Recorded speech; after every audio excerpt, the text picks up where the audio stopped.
Hello friends, welcome in your physics class. Today's class is on electromagnetic induction. आज के इस video के अंदर में हम लेंस लॉ पढ़ने वाले हैं. कौन है ये लेंस?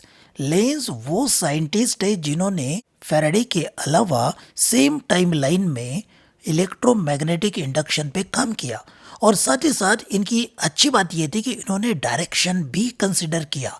तो डायरेक्शन ऑफ इंड्यूस ईएमएफ या इंड्यूस करंट को अगर हमें पता करना है तो आज भी हमें लेंस लॉ की ज़रूरत पड़ती है. तो इसकी स्टेटमेंट आपके स्क्रीन पे दिखाई दे रही है. The direction of induce current is such that it opposes its cause. मतलब डायरेक्शन इंड्यूस करंट का इस प्रकार से होना चाहिए कि वो उसे अपोज करेगा जिसकी वजह से वो तैयार हुआ. चलिए इसे समझने के लिए एक एग्जांपल मैं आपको बता देता हूँ. अब एक कॉइल कंसीडर करते हैं सिंगल टर्न वाला सिंपल सा, और एक बार मैग्नेट लेते हैं जो नॉर्थ पोल फेसिंग है और इस कॉइल की तरफ मूव करते हैं. आप जानते हैं जैसे कॉइल की तरफ मैग्नेट जाएगा तो magnetic flux link with the coil increase होते जाएगा, मतलब चेंज होते जाएगा. This changing flux when link with the coil induce EMF is generated in the coil और induce current is generated in the coil.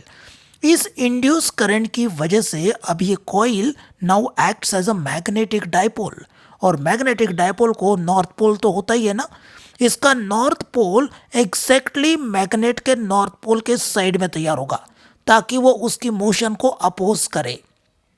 ठीक है, क्योंकि उसका मोशन ही कॉज है ईएमएफ का, इंड्यूस ईएमएफ का, इंड्यूस करंट का, राइट है. तो वो उसे अपोज करेगा. फिर आप बोलोगे सर इससे डायरेक्शन ऑफ करंट कैसे फाइंड होगा? बिल्कुल बिल्कुल होगा. अभी लगा लीजिए यहाँ पे right hand thumb rule. Right hand thumb rule अगर लगा लेते हैं तो डायरेक्शन देखिए नॉर्थ पोल का आपके स्ट्रेच थंब की दिशा में है, तो जो कर्ल फिंगर है that indicates direction of induce current, right है. तो अब ये इंड्यूस करंट की डायरेक्शन क्या हो रही है? अगर आप ये साइड से देखते हैं राइट साइड से तो आपको पता चलेगा ये डायरेक्शन एंटी क्लॉकवाइज है, राइट है.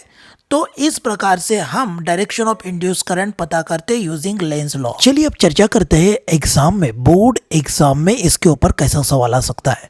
सवाल कुछ इस प्रकार से होगा कि state Lenz law in electromagnetic induction. ये सवाल 1 मार्क के लिए होगा. यहाँ पे सिर्फ और सिर्फ स्टेटमेंट लिखी जानी चाहिए, राइट, और कुछ नहीं. फिर एक और सवाल आ सकता है 2 मार्क के लिए, state and explain Lenz law in electromagnetic induction. दोस्तों यहाँ पर जो है 1 मार्क हमारे स्टेटमेंट के ऊपर में और 1 मार्क हमारे एक्सप्लेनेशन के ऊपर में. एक्सप्लेनेशन अर्थात वही एप्लीकेशन जिसको हमने वीडियो के अंदर में एक्सप्लेन किया है, या फिर आप उसको एग्जाम्पल भी बोल सकते हो. ये एक्सप्लेनेशन एडिशनल 1 मार्क के लिए रहेगा. तो इस प्रकार से 2 मार्क का क्वेश्चन कंप्लीट हो गया. अब तीसरा सवाल जो है लेंस लॉ के ऊपर पूछे जाने वाला, does lens law is necessary consequence of law of conservation of energy, explain. तो इस सवाल का जवाब देने के लिए अब हम चलते हैं आगे में. तो इस सवाल का जवाब कुछ इस प्रकार से होना चाहिए. सबसे पहले हम लेंस लॉ किसके ऊपर आधारित है वो लिख लेते हैं. नेचुरली वी नो ये law of conservation of energy पे आधारित है, तो पहला मुद्दा हमारा कुछ इस प्रकार से रहेगा. ठीक है. सेकंड स्टेटमेंट में हम थोड़ा लॉ को हाईलाइट कर देते हैं. द लॉ स्टेट्स दैट, जो आपको दिखाई दे रहा स्क्रीन पे, ये हमारा वही स्टेटमेंट है जो वीडियो के पहले में हमने डिस्कस किया था, राइट. फिर उसके बाद में आप ये सिचुएशन को ज़रा समझिए. जब आप मैग्नेट को या किसी चीज़ से मैग्नेटिक फ्लक्स को चेंज कर रहे हो तो क्या होता है. जैसे मान लीजिए कि एक मैग्नेट को आप नज़दीक में ला रहे हो कॉइल के, तो कॉइल में इंड्यूस ईएमएफ जनरेट हो जाएगा, बराबर है. तो ये इंड्यूस ईएमएफ इस प्रकार से जनरेट हो जाता है कि इट अपोजेस इट्स कॉज. हमने इसके एक्सप्लेनेशन में पहले एप्लीकेशन के अंदर में देख लिया था इसी वीडियो के अंदर में, right. So in order to do work against opposing force we have to put extra effort. आप बोलोगे कैसे क्या? देखिए ये मैग्नेट को जब हम लूप के नज़दीक लेके जाएंगे ना तो लूप अपोज कर रहा, रिपेल कर रहा, तो इस रिपेल कर रहा, लेकिन आप तो रुकने वाले नहीं है. आप तो मैग्नेट को घसीट के लूप की तरफ लेके जा रहे हो. इसका मतलब आप एक्स्ट्रा एफर्ट ले रहे हो उस मैग्नेट को कॉइल के पास ले जाने के लिए. That means in other words you are doing work, okay, against the repulsion. Clear है? This work is stored in the loop in the form of electrical energy. Okay, so हम next point लिख रहे हैं, so extra effort is just transport into electrical energy which is a law of conservation of energy. Okay, so thus we conclude that Lenz's law is a necessary consequence of law of conservation of energy. Okay. देखिए यहाँ पे सबसे पहला point आप जो देख रहे हैं वो कुछ इस प्रकार से रहना चाहिए. यहाँ हम मान रहे हैं कि इंड्यूस करंट जो फ्लो होने वाला है सर्किट में से वो उसकी कॉज को हेल्प करेगा. Okay, rather than opposition. अगर ऐसा होता है तो क्या होना चाहिए, then it will soon find that induced current and magnetic flux penetrating the loop would lead to infinite growth. मतलब मैग्नेटिक फ्लक्स जो लिंक हो रहा है कॉइल के साथ वो और इंड्यूस करंट दोनों में असीमित बढ़त देखने को मिलेगी. बराबर है, जो कि प्रैक्टिकेबल नहीं होता आमतौर पे.